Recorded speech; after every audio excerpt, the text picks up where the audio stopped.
Hi guys, this is Lady Lay, your Lady Gaffer, and now pupunta tayo ngayon sa Wild Creek King Farm para i-pick up yung 200 plus pieces sa sisiyo natin na in-order natin sa Wild Creek. And dito na kami sa West Highway. Yan. So yan, dito nag-stop over kami para mag-breakfast. And dito kami lagi kumakain pag nag-stop over kami, pag pupunta kami ng Nueva Ecija. Yan. So yan, pabalik na kami sa kotse para magtutuloy na ulit sa biyahe. Yan.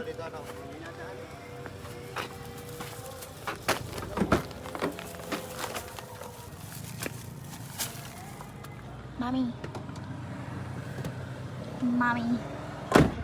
Here, as far as I know, nasa Muñoz na kami. And malapit na kaming makapunta sa Wild Creek dito. Like, ilang kilometers na lang.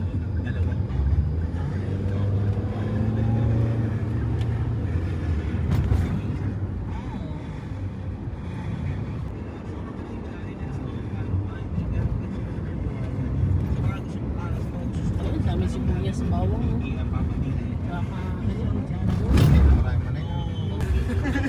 Hindi nga, ayan ang pinaglalaba.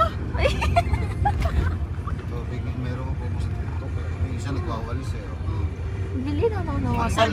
Ang malupit, yung isa, nagtatahi pa ng punta ng unan. Yung isa nagsusulot ng karayo. Ayun, may natae. Matindi na nagtatahi ng punta. Grabe yung bundok yan. Hindi, merong ano. Yung isa nga nagsusulot pa ng Merong sinulit sa bandang karayo. walang puno, pero may puno. Malapit na tayo ate. Titingnan mo yung sa white. Tayo. Ay, pa eh. Wala pa nga yung 2 puno. 1 kilometro na lang. Makikita mo may ano yan. Ano sasabihin ni Google, me? Uy, Oh, ano sasabihin ni Google? sa 1 kilometro, tayo ikakaliwa. Ikaw ay gumaliwa. At Okay, malapit na driver, tayo oh. sa Wild Creek. Ang Google, ang taga-Google. Taga-Google lalutang. Liliko tayo? Siguro.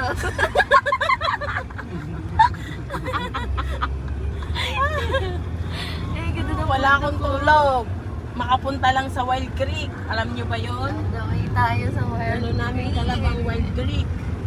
Ayan, pipick up tayo ng mga chicks. Ay, ano? And broodstag na liver.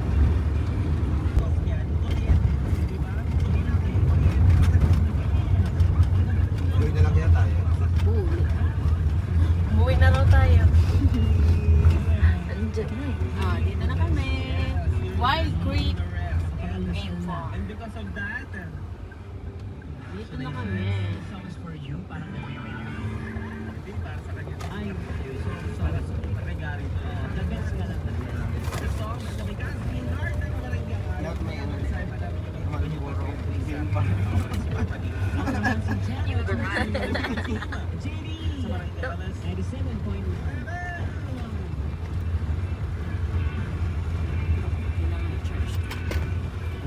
Maroba si Zero K. Hindi na kayo ko. Wala sapatos.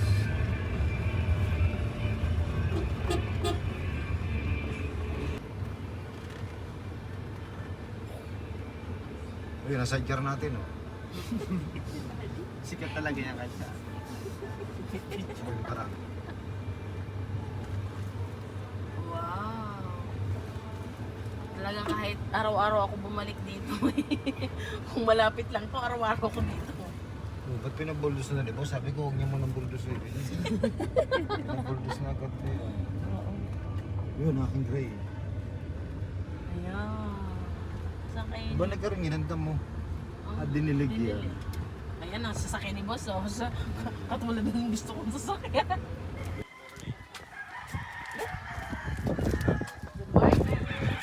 Hello po.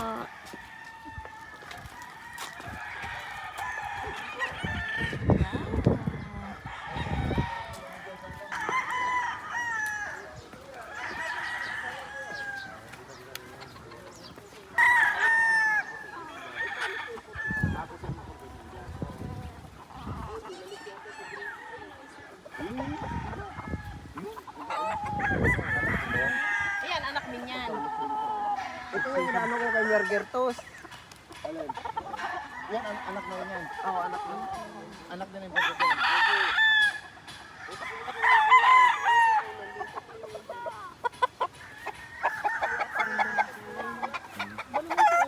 Ang maganda niya pag may matuwag.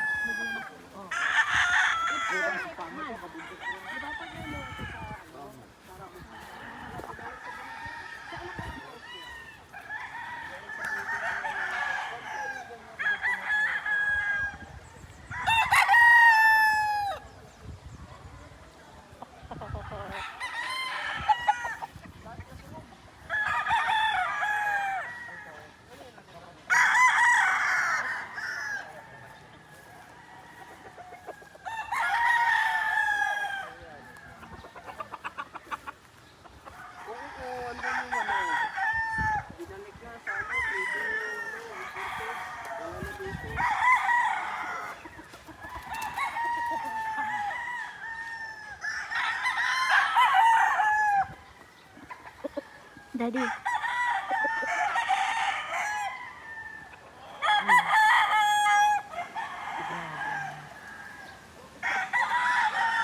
Ay, mas matanda to ron na.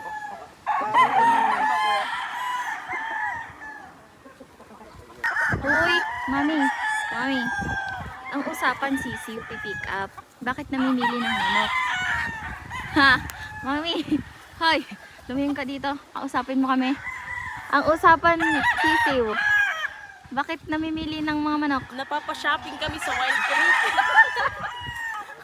Kagaganda naman kasi talaga. Mapapa-shopping ka talaga pag pumunta kayo dito. Yan o. Ang gaganda kasi solid talaga mga manok nila, Boss Leo. May solid din na aso. Ang laki. Pero itim ang hindi man itim ang mata. Pogi. Yun yata yung portet. Yun yan, yung portet yun. Parang, oo. Dalawa sinising. Ay, portet yun. Grabe. Ito, anak to. Finish? Imported. Leaper. Flipper. Ito naman, shake hands. Shake hands tayo. Shake hands tayo. Ay, shake hands. Shake hands tayo. Ayaw mo? Ayaw mag-shake hands ba? Kanina nag-shake hands. Oh. Shake hands na. Ay. Shake hands. Ay, umabot. Ganda. Daddy, patingin. Wow. Pogi. Tumingin ka din dito. Ano mo matanong?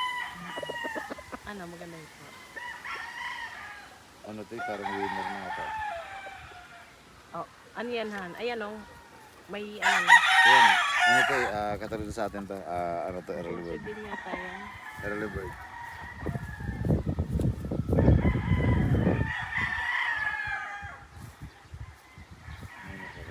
Ayan, wild tree. Sakit na lang po. Dako pa kanyang gastusin mo. Gatira po. So, ibig sabihin Ngayon, kapag pila.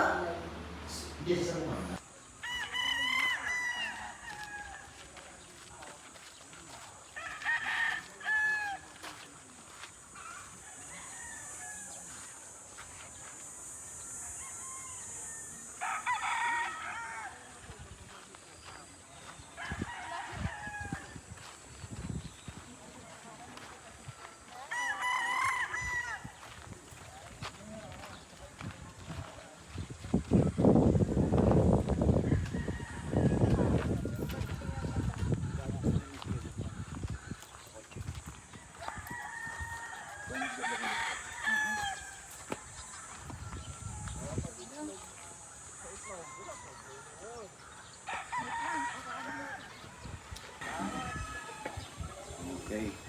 Good morning po mga ka-preppers. Ito po ulit ang Triple L LA Game Farm. Larry Aguilente po, yung ating manukan po ay sa Alfonso, Cavite. So ngayon, andito naman po tayo ngayon sa Nueva Ecija, Muñoz sa Wild Creek Game Farm. Kay Boss Leo Enriquez po, dahil dito po talaga every year pumupunta po tayo rito para kukuha po tayo ng mga materyales. Pero ganun din po naman nandun sa ating ngayon sa Alfonso. Nag-start po ako nito 2015 hanggang po sa ngayon. Pero every year nga po nandito tayo, kumukuha ako. Pero ano din naman siya, sim bloodline lang siya. So ang gusto ko lang po kasi lahat po ng broodcock ko dito galing at kumbaga pinababata ko lagi yung aking broodcock. Ganon din po doon sa mga inahin po natin. Kumukuha po tayo rito ng pullets and then the old kumukuha din po tayo. So ito po yung mga imported lahat ni boss. Yan, so ipakita mo lang yan. Yan, yan ano, yan, pwede po yan. Okay, sige, so, hanggang dito po yan. Hanggang doon po sa likod. Nandun po lahat ang mga imported. Tapos sa ngayon po, noong January 26, nandito po tayo, kumuha tayo rito noon ng D-Old at saka broodcock. So, konti lang ang nakuha kong D-Old dito noong January 26, almost nasa 150 lang po ang nakuha ko na D-Old. So, ngayon po, March 1, bumalik po ulit tayo para kumuha po ulit tayo ng D-Old. Doon sa mga imported talaga ni boss. No, at ito po, kukuha ulit tayo ngayon dito ng materyales at ulit. Siguro sana kahit mga 200 makakuha ulit tayo ng D-Old dito. At saka broodcock ulit na kukunin ulit natin ngayon. So ito po yung mga imported ni boss, papakita ko po sa inyo. Yan. So ito po talaga ang mga original ni boss. Ito, na original niya na 5-piece sweater, na imported talaga niya. Ganyan. Yan. So ito po yan. Yan. Ngayon, yung mga broodcock po niyan, nilalabas po nila every 3 days na nakababad po dito. Pagdating po ng 3 days, nilalabas po nila na si broodcock para makarelax po yan. So ito po ang pipick upin natin ngayon, yung mga anak po nito. Yan, yung mga anak po nito ngayon, pipick upin po natin at may pisa po sila ngayon. Sana makakuha tayo kahit 200. Kasi pagka mga pure kasi si boss ay hindi ganun karami yung kanyang nilalabas. Pure na anak ng kanyang mga imported. So ngayon, pinagbigyan ulit tayo ni boss. Sana kahit 200 makakuha tayo. So hanggang doon po yan. Ang laman po nito lahat ay puro mga imported niya. So ang mga anak po nito, yung mga sisil, yun po ang kukunin natin ngayon. Yan, hanggang doon po yan. No? Doon po sa gustong kumuha rito na hindi naman po makapunta rito at medyo malayo-layo rito sa Cavite, ano? Medyo malayo-layo. Katulad po ngayon, anong oras na? Umalis ako doon sa amin kanina sa Cavite. 1 o'clock ng madaling araw. So dumating po siguro ako kanina dito, mga 7. Ako dumating, ano? So doon po sa gusto pong ano na hindi naman makapunta rito, kung gusto niyo po sa Cavite area po, kung gusto niyo, punta po kayo sa akin. At doon po talagang ako, hindi naman po ako fighter, hindi din po ako laban. Mahilig lang din ako sa breed, tapos release. So doon po sa gusto pong magkaroon na dito po galing sa atin, dito galing kay boss, so pwede nyo po akong puntahan sa Alfonso Cavite, Trifle L, LA Game Farm po. Lahat po ng manok ko, dito po nang gagaling yan. No? Sige, okay, sige. So, magandang umaga po ulit sa inyo lahat, mga ka-breeder. Nandito nga po ulit tayo ngayon sa Wild Creek, ano? Kukuha ulit tayo ng D-Old. Ngayon, ang mga anak ng mga imported ni boss. So, ito nga po yung kanyang mga inahin. Yan. Ganyan. So, ngayon, inilabas ko na po yan. Yan, nilabas ko na po yung iba dyan. So, ito nga po. Ang ano ni boss, yun yung kanyang mga palahian talaga ng kanyang imported. At saka ito. At meron pa doon sa kabila, no? So, ngayon, ipapakita ko po sa inyo yung hatchery ni boss. Dahil ganun kabait si boss sa atin. Si Boss Leo Enriquez dito sa Wild Creek. Ganun po siya kabait. So, hanggang dito sa kanyang hatchery area, tayo po ay nakakaikot. Lahat po yan, iniikot ko po yan hanggang dito sa hatchery. So, ipapakita ko po sa inyo. Ito po yung kanyang hatchery area. At ngayon nga po, tayo magmamarking po ng mga sisiyo na kukunin natin na anak ng kanyang mga imported. Ito po yun. Abang-abangan nyo po ng paglaki nito doon sa akin sa Alfonso Cavite ng Trifle LA Game Farm. Abangan nyo po paglaki po nito. Kung gusto nyo pong kumuha ng materyales na dito po galing sa Wild Creek. So ito na po yung mga sisiyo. Ano? Ito yung hatchery. So ito po. Yan. Yan. So sa gusto pong magkaroon ng materyales nang galing dito sa Wild Creek Game Farm kay Boss Leo Enriquez ng mga anak po ng kanya ng mga imported na mga pure. So abang-abangan nyo po to. At ito po ay pababandidan pa po natin to ng pang-national.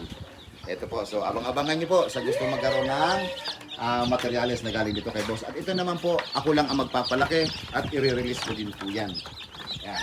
Pagdating na po ng kanilang stag at saka pullet, so i-release din po natin yan. Yan. So abang-abangan nyo po sa gusto magkaroon ng materyales na galing sa Wild Creek. Boss Leo Enriquez po dito sa Nueva Ecija, abangan nyo po to. At ito po, ako lang ang magpapalaki sa Alfonso, Cavite. So abangan nyo po to. Okay po. Thank you. Ayan. Daddy, paano ba nalalaman kung babae o lalaki ang sisiw? Abay, pag lumaki. Paano pag pag naihi sila? Naihi ba ang mga sisiw? Pag umihi ang manok. Oo. Ito yan. Buhat ng inilikha ng Diyos ang manok. Kung mapapansin mo, pag umiinom sila, babae at lalaki. Pag iinom ng dip, titingala. Ngayon, bakit sila tumitingala?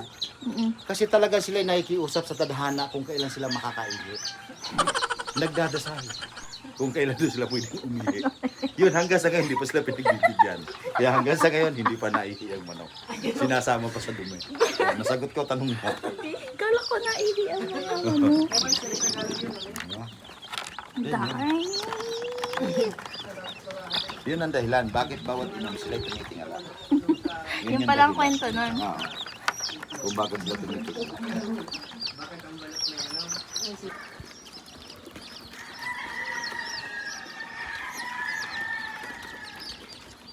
Ayan. Okay na. See you again next time, Wild Lang, Creek. okay lang.